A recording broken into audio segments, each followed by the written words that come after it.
आज की ताजा खबरों के इस अपडेट में बात करेंगे देश भर की तमाम बड़ी और काम की खबरों के साथ ही सरकार की ओर से लिए गए कुछ महत्वपूर्ण फैसलों, जारी किए गए कुछ नए नियमों की। इसके अलावा वर्क फ्रॉम होम करने वाले लोगों के लिए बड़ी खबर, सरकार ने वर्क फ्रॉम होम के लिए जारी किए हैं नए नियम। वाणिज्य मंत्रालय ने 19 जुलाई को वर्क फ्रॉम होम से जुड़े कुछ दिशा निर्देश यहाँ पर जारी किए हैं। वही स्पेशल इकोनॉमिक जोन से यानी SEZ में काम करने वाले लोग जो है वो वर्क फ्रॉम होम की अनुमति यहाँ पर उनको अधिकतम 1 साल के लिए दी जाएगी। वे एक बार में 50% कर्मचारी ही वर्क फ्रॉम होम कर सकेंगे। वाणिज्य विभाग ने विशेष आर्थिक क्षेत्र नियम 2006 के तहत वर्क फ्रॉम होम के लिए जो नए नियम है वो यहाँ पर 43A की घोषणा यहाँ पर की है। वाणिज्य मंत्रालय की ओर से कहा गया है कि इंडस्ट्री एरिया से उठ रही मांग के आधार पर जो नोटिफिकेशन है वो जारी किया गया है। चलिए बात करते हैं अगली खबर की। तो भारत सरकार ने उठाई है बच्चों के स्वास्थ्य की जिम्मेदारी, सरकारी स्कूलों के हर बच्चों का होगा हेल्थ चेकअप।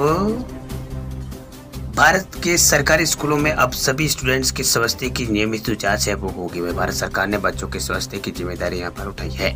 दरअसल नेशनल हेल्थ मिशन योजना के तहत सरकारी स्कूलों में पढ़ने वाले स्टूडेंट्स के स्वास्थ्य की देखभाल की जाएगी। वही सरकार की ओर से ये जानकारी दी गई है। वही देश के सरकारी स्कूलों में पढ़ने वाले सभी यहाँ पर 11 करोड़ 80 लाख जो बच्चे हैं उनके स्वास्थ्य की नियमित जांच यहाँ पर की जाएगी। वे नेशनल मेडिकल कमीशन ने सभी मेडिकल कॉलेजों के डीन और प्रिंसिपल से यहाँ पर कहा है कि जब भी राज्य सरकार हेल्थ चेकअप संबंधी कोई सूचना दे तो उसका पालन किया जाए। इसके लिए मेडिकल कॉलेजों है उनको यहाँ पर स्कूल में इंटर्न और रेजिडेंट डॉक्टर यहाँ पर भेजने होंगे। वही मीडिया रिपोर्ट के मुताबिक देश में करीब 11 करोड़ 20 लाख सरकारी यहाँ पर जो मतलब 11 लाख 20 हजार जो सरकारी स्कूल है उसमें करीब यहाँ पर 11 लाख 80 करोड़ यहाँ पर 11 करोड़ 80 लाख यहाँ पर जो बच्चे हैं वो है। नेशनल हेल्थ मिशन योजना के तहत शिक्षा विभाग की ओर से एक निर्देशक और उप सचिव को यहाँ पर नोडल अधिकारी नियुक्त यहाँ पर किया गया। इससे इन अधिकारियों के कार्य और तकनीकी मदद से छात्रों की जाँच के लिए उनके उम्र के अनुसार जो पैरामीटर है वो तैयार, उनका काम ये रहेगा कि वो यहाँ पर इसको तैयार करेंगे। वही PM मोदी ने मई में बच्चों की स्वास्थ्य, फिटनेस और स्किल डेवलपमेंट से लेकर बैठक तक बुलाई। इस बैठक में PM मोदी ने कहा है कि सभी स्टूडेंट्स की स्वास्थ्य की देखभाल की जाए। बात करते हैं अगली खबर की। तो कॉल ड्रॉप होने पर टेलीकॉम कंपनियों के लिए होगी मुश्किल, IVRS में कर सकते हैं इसकी शिकायत। मोबाइल पर बात करते हुए कॉल अगर ड्रॉप हो तो टेलीकॉम कंपनियों को अब जवाब देना पड़ सकता है। इस समस्या को लेकर सरकार जो है बहुत सख्त हो गई है। दरअसल सरकार ने इससे निपटने के लिए नियम भी यहाँ पर बना दिए हैं। वैसे गंभीर मुद्दे पर टेलीकॉम मिनिस्ट्री जो है वो यहाँ पर उनके टेलीकॉम मिनिस्ट्री के जो मंत्री है अश्विनी वैष्णव, उन्होंने यहाँ पर संसद में बयान भी यहाँ पर दिया है। वैष्णव ने मंगलवार को संसद को बताया कि telecom regulatory authority of India यानी ट्राई कॉल ड्रॉप की जो निगरानी है उसको यहाँ पर वो ट्राई है जो निगरानी इसका कर रहा है। वह टेलीकॉम के हर सर्कल में कॉल ड्रॉप पर गौर यहाँ पर किया जा रहा है। वैष्णव ने यह भी कहा है कि कॉल ड्रॉप की शिकायत के लिए जो IVRS है यानी इंटरेक्टेड वॉइस रिस्पॉन्स सिस्टम इसके लिए बनाया गया है, जिस पर ग्राहक अपनी जो फीडबैक है वो दे सकते हैं। कॉल ड्रॉप की समस्या अमूमन उन क्षेत्रों में देखी जाती है जहां पर मोबाइल टावर ना हो या फिर कम टावर लगे हो। इससे नेटवर्क में समस्या आती है और कॉल जो है वो ड्रॉप हो जाती है। पहले ये समस्या काफी गंभीर थी लेकिन इस वक्त सुधार यहाँ पर आया। कॉल ड्रॉप का अर्थ होता है बात करते करते अचानक यहाँ पर कॉल कट जाना, लेकिन आपका पैसा मिनट या फिर पल्स के रेट से यहाँ पर कट जाए तो ये समस्या तभी गंभीर हो जाती है जब मिनट के हिसाब से ग्राहक का पैसा यहाँ पर कटता है। अब अनलिमिटेड टॉक टाइम का पैक तो आता है जिसमें एक बार मोबाइल रिचार्ज कराने पर अनलिमिटेड बात होती है। इसी पैक में मैसेज और इंटरनेट की सुविधा भी मिलती है। टेलीकॉम मिनिस्ट्री की जो मिनिस्टर है अश्विनी वैष्णव, उन्होंने यहाँ पर संसद में कहा कि ट्राई सर्कल लेवल पर टेलीकॉम ऑपरेटर्स की परफॉर्मेंस को जो मॉनिटर है वो कर रही है। इसी के आधार पर टीमाई परफॉर्मेंस मॉनिटरिंग तैयार यहाँ पर की जाएगी, जो रिपोर्ट है वो तैयार की जाएगी और उसे यहाँ पर ट्राई के पास जमा किया जाएगा। बात करते हैं अगली खबर की। तो आम आदमी के लिए खुशखबरी, खाने का तेल हुआ सस्ता। अडानी ग्रुप का बड़ा फैसला, एक झटके में घटा दिए हैं 30 रुपए। बढ़ती महंगाई से आम आदमी को बड़ी राहत मिली। दरअसल खाने के तेल में 30 रुपए तक की यहाँ पर कटौती की गई, यानी खाने का तेल जो है वो 30 रुपए तक सस्ता हो गया है। दरअसल सरकार के आदेश के बाद अडानी ग्रुप की कंपनी अडानी विल्मा ने फॉर्च्यून के जो तेल है उसके दामों को घटाने का ऐलान किया है। वह कंपनी ने एक झटके में एडिबल ऑयल की कीमतों में 30 रुपए तक की कटौती कर दी है। इसका ऐलान यहाँ पर सोमवार को यहाँ पर किया गया। सबसे अधिक कटौती सोयाबीन के तेल के दाम में यहाँ पर की गई है। बता दें आपको कि इससे पहले धारा ब्रांड के तहत खाद्य तेल की बिक्री करने वाली मदर डेयरी ने भी सोयाबीन और राइस ब्रांड के जो ऑयल है उनकी कीमतों में 14 रुपए प्रति लीटर की कटौती यहाँ पर की थी। आपको बता दें कि हाल में यहाँ पर केंद्र की मोदी सरकार ने खाने का तेल के जो एसोसिएशन है उनसे यहाँ पर जल्द से जल्द तेल दाम घटाने का आदेश यहाँ पर दिया था। तेल के दाम घटाने के यहाँ पर बात कही थी। इस आदेश में सरकार ने तेल कंपनियों को तत्काल प्रभाव से 15 रुपए प्रति लीटर दाम घटाने को कहा था। बात करते हैं अगली खबर की, तो पेट्रोल डीजल के एक्सपोर्ट पर बड़ी खबर। पेट्रोल पर अब नहीं लगेगी एक्साइज ड्यूटी, डीजल पर भी घटी है दर। सरकार ने पेट्रोलियम उत्पादों के एक्सपोर्ट पर एक्साइज ड्यूटी में बड़ी राहत देने का ऐलान किया है। दरअसल वित्त मंत्रालय ने 30 जून के आदेश में संशोधित जो आदेश है उसमें संशोधन यहाँ पर किया है। दरअसल पेट्रोल और डीजल के एक्सपोर्ट पर एक्साइज ड्यूटी है उसमें यहाँ पर राहत दी है। वित्त मंत्रालय ने बताया कि अब पेट्रोल पर उत्पाद शुल्क पूरी तरह से यहाँ पर खत्म हो जाएगा। बता दें आपको कि पेट्रोल पर उत्पाद शुल्क पहले 5 रुपए था, लेकिन अब पूरी तरह से इसे खत्म करने का ऐलान किया गया है। इसके अलावा डीजल पर भी एक्साइज ड्यूटी को 12 रुपए घटाकर 10 रुपए अब कर दिया गया है।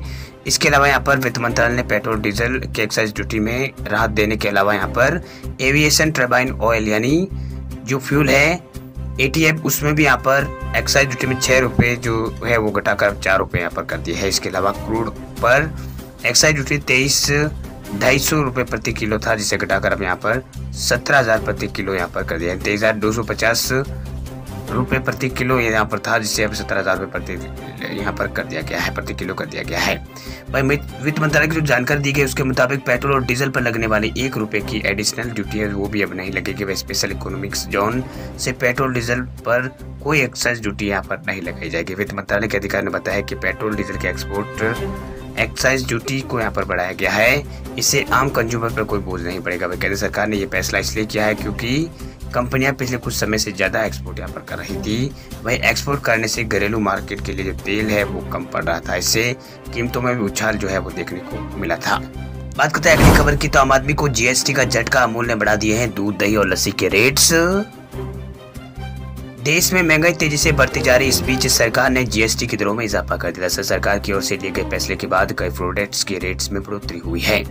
अगर आप भी अमूल के जो दूध है, दही है या फिर किसी अन्य प्रोडक्ट का इस्तेमाल करते हैं तो आपको सबसे ज्यादा रुपए यहाँ पर पहले से ज्यादा आपको यहाँ पर जो रुपए है वो खर्च करने होंगे। आपको बता दें केंद्र सरकार की ओर से बढ़ाई गई GST के बाद कंपनी ने अपने प्रोडक्ट्स के रेट्स को रिवाइज यहाँ पर कर दिया। वही कंपनी ने बताया कि नए रेट्स जो है वो 19 जुलाई 2022 से लागू हो गए। सरकार की ओर से जो पैक प्रोडक्ट्स है उस पर लगाई गई 5% GST के बाद ही कीमतों में यहाँ पर इजाफा हुआ है। वही अमूल कंपनी है उसने यहाँ पर दूध, दही और छाछ और इसके अलावा यहाँ पर फ्लावर्ड मिल्क समेत कई प्रोडक्ट्स के रेटों में इजाफा यहाँ पर किया। आपको बता दें कि इन प्रोडक्ट्स को खरीदने के लिए ज़्यादा पैसे खर्च आपको करने होंगे। वह कंपनी ने 200 रुपये वाले दही की कीमत 20 रुपये बढ़ाकर 21 रुपये यहाँ पर कर दी। यानी 200 ग्राम वाले जो यहाँ पर 200 ग्राम वाला जो दही की है उसकी कीमत 20 रुपये से 21 रुपये कर दी है। इसके अलावा 270 ml का जो अमूल की लस्सी है वो 10 रुपये की जगह 11 रुपये में मिलेगी। इसके अलावा 200 ग्राम वाले दही की कीमत 40 रुपये बढ़ाकर यहाँ पर 42 रुपये कर दी। यानी पहले जो 200 ग्राम की जो दही थी उसमें पहले आप 40 रुपये लगते थे, अब 42 रुपये आपको देने होंगे। भाई अमूल दही के पैकेट की कीमत यहाँ पर 30 रुपये बढ़ाकर 32 रुपये कर दी गई, जो छोटा वाला है उसकी। भाई अगर 1 किलो वाले यहाँ पर पैकेट अगर आप लेते हैं तो आपको इसके लिए यहाँ पर 69 रुपये खर्च करने होंगे। पहले इसकी कीमत 65 रुपये थी। बात करते हैं अगली खबर की, तो इस तारीख को आएगी PM किसान की 12वीं किस्त। 31 जुलाई से पहले करे ये जरूरी काम। PM किसान सम्मान निधि योजना का लाभ जो किसान लेना चाहते हैं उनके लिए जरूरी खबर। दरअसल PM किसान सम्मान निधि योजना के तहत किसानों को सरकार यहाँ पर 2,000 रुपये की किस्त हर 3 महीने में ट्रांसफर करती है। वही किसानों के बैंक जो खाता है उसमें यहाँ पर PM किसान योजना की 12वीं किस्त कब ट्रांसफर की जाएगी इसके बारे में जानकारी सामने आ गई है।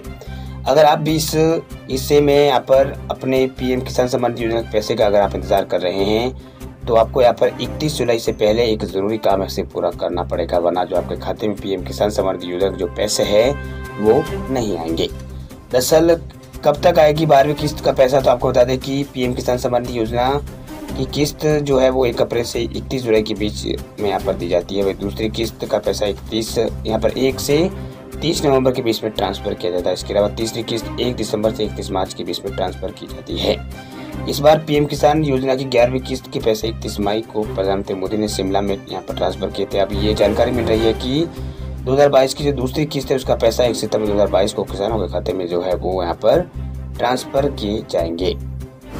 बात करते हैं अगली खबर की, तो SSC की तैयारी करने वाले लोगों के लिए खुशखबरी। केंद्र सरकार ने आयुषों में दी है राहत।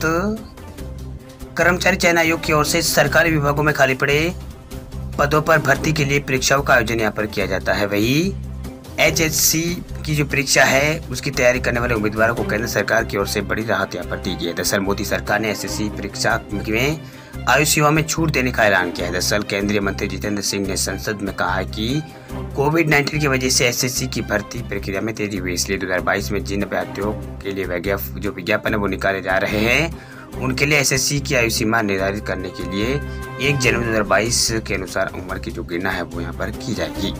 वही केंद्र सरकार की ओर से जारी बयान के अनुसार सामान्य परिस्थितियों में एसएससी भर्ती परीक्षाओं में आयु सीमा की गणना 1 अगस्त 2022 1 जनवरी 2023 से होनी चाहिए थी। अब इसे बढ़ाकर यहाँ पर उम्र को 1 जनवरी 2022 के अनुसार यहाँ पर की जाएगी। ये कह सकते हैं कि उम्मीदवारों को 8 महीने का अधिक यहाँ पर जो 8 महीने उम्र है उनकी यहाँ पर बढ़ाई गई है। दरअसल एसएससी की ओर से यहाँ पर जूनियर हिंदी ट्रांसलेटर और सीनियर हिंदी ट्रांसलेटर परीक्षा 2022 का नोटिफिकेशन 20 तारीख को यहाँ पर जारी कर दिया गया। इसके लिए अक्टूबर 2022 में परीक्षा होनी है। बात करते हैं अगली खबर की, तो राजस्थान सरकार ने रीट परीक्षार्थियों को दी है बेहतरीन सौगात, अब मिलेगी बसों में फ्री सुविधा।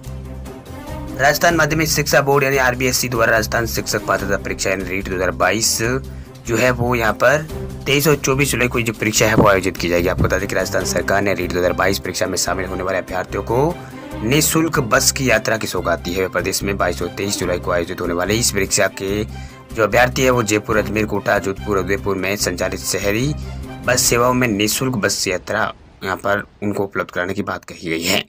इस संबंध में स्थानीय निकाय विभाग के निदेशक हृदय कुमार शर्मा ने आदेश यहाँ पर जारी किया है, जिसके तहत 21 से 26 जुलाई के बीच निःशुल्क यात्रा की सुविधा यहाँ पर उपलब्ध होगी। वरीट अभ्यर्थियों को यहाँ पर JCATL अजमेर और पुष्कर बस सर्विस लिमिटेड और इसके अलावा कोटा बस सर्विस लिमिटेड और जोधपुर बस सर्विस लिमिटेड और Udaipur city transport services limited की ओर से संचालित शहरी बसों में निःशुल्क जो सुविधा है वो उपलब्ध यहाँ पर होगी।